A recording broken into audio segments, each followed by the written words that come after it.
Hi guys, this video is going to be about RBZ Jewellers Limited. They've just dropped their Q4 FY25 numbers, which has taken their entire top line for FY25 to 530 crores and the bottom line to 39 crores. The guidance for FY25 bottom line was 30 crores and they actually did 39 crores, which is just phenomenal.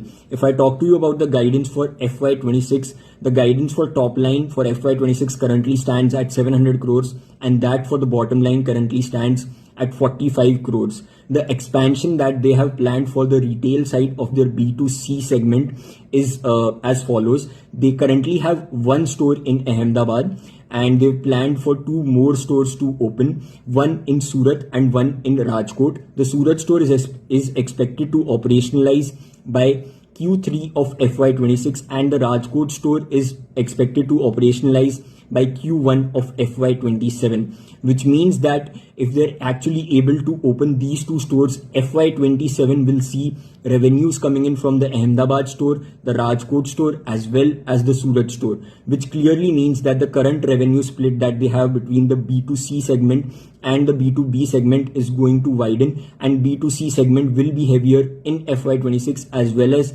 in FY27. If you want to know more about the entire business of RBZ Jewellers, the risks that they face, and will they be actually able to achieve all this what they've been saying, you can go to my YouTube channel and go to the playlist section. I've made 3 videos covering RBZ Jewellers Q2 FY25 results, Q3 FY25 results, as well as the latest Q4 FY25 results.